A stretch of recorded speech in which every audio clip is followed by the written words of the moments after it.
on just a little bit. Everybody good? Questions for Coach Brown?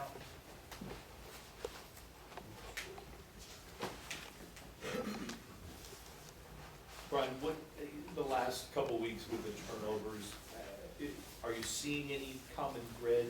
You've gotten a lot of them in 3 games. Yeah. But is it pressure? Is there one common thread that you've seen? It's a little bit of both.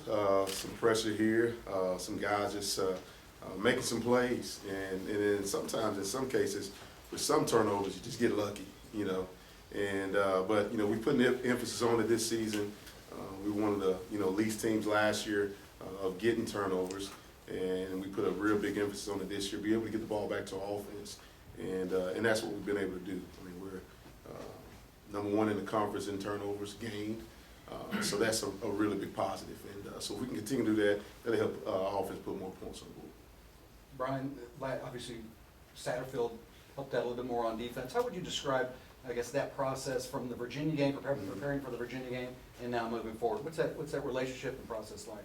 Well, it's great. It's just he'll come in and give his 2 cents early, and maybe on a Sunday, and say some things that he sees against those guys that may give his offense problems.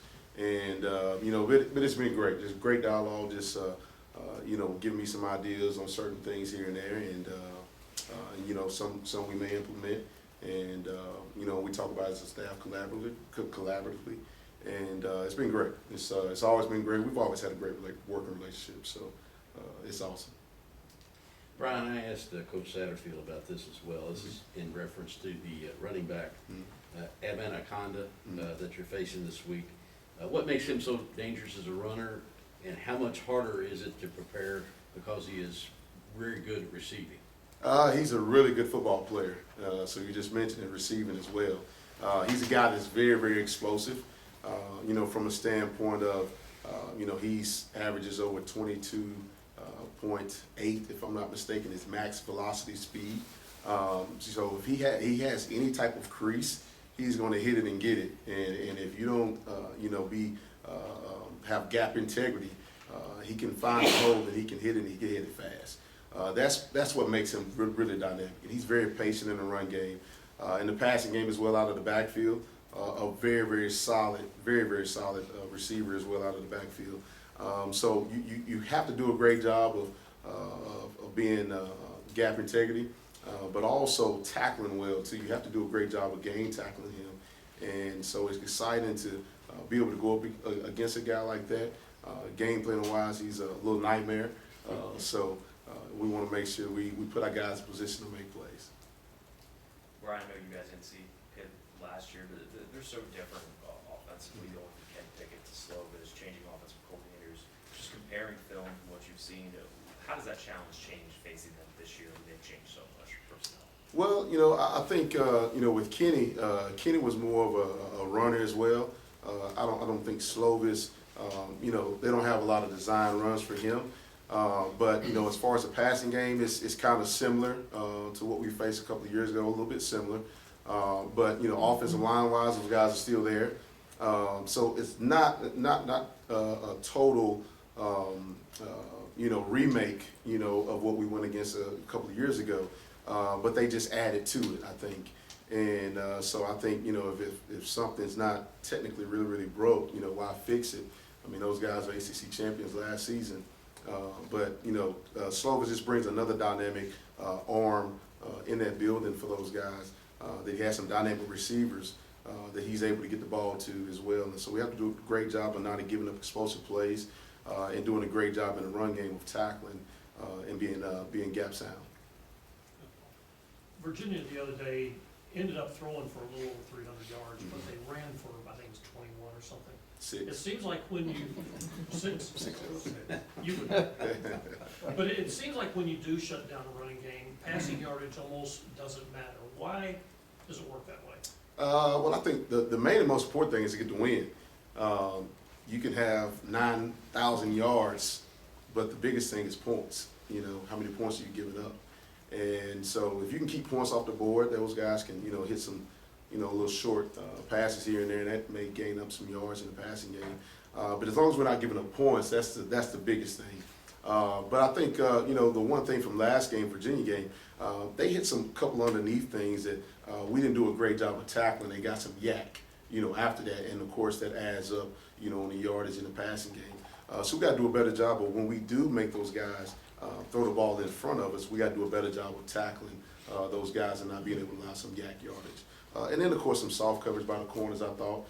You know, at times they gave up some, you know, 10, 12-yard gains that could possibly end up just being 5 to 4 yards. So we got to do a better job of not allowing yak yards. Bryan, this is the midpoint of the season. Obviously, you know what you have coming up next with, you know, Pitt, Wake Forest, and all those guys. How do you, I guess, evaluate what you guys have been able to do so far, and where do you see, you know, playing your best football on that side of the ball? Well, I think we're hopefully we're hitting a stride to where we're you know, playing our best ball, because we need to play our best ball in the second half of the season to be able to, you know, of course, get to a bowl game and, you know, keep our hopes alive as far as the ACC goes. But I think that, you know, what we've done so far, we've just been inconsistent. You know, there's been times where we've been really, really dominant. You know, getting 10 stops, and, you know, straight against Central Florida. You know, having this past game and, you know, 6 yards rushing that Virginia rushed against us. You know, and then you think about the games we lost. You know, big plays. You know, the big passing plays in the passing game, or even in the run game. So I just hope that these guys can come out and be a little bit more consistent as we move forward the second half of the season. And I think we will. And so we're excited. They were excited the other day of practice. Glad to get those guys back from the off week. And so hopefully we can continue that trend of not giving up those big plays, tackling well. And I think if we do that, we'll have a really good second half of the season. Bryan, what did you see with MJ in the Virginia game? Scott said Kendrick is back, obviously. How does that work itself out now, back in there, and kind of what did he do in that game?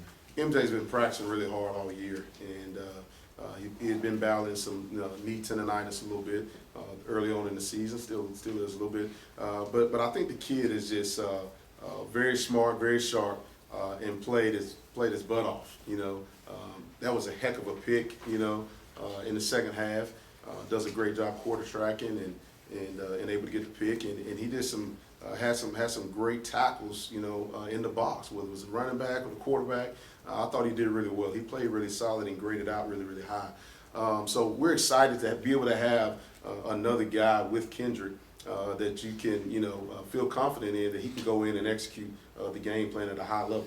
And so if we can continue to do that, I think we'll be able to roll those guys and mix and match and play who we need to at that spot. You know, as far as who's going to start, we don't know yet. You know, we'll let that play out this week and see who grades out the best and go from there. I think anytime you got great competition at any spot, you know, on the defense side or any position on offense as well, you know, that, you know, heightens their level of awareness, attention to detail and things of that nature, so they can go out and execute at a high level, and we have that right now at the free safety spot. All right. Thank you guys. Have a good one.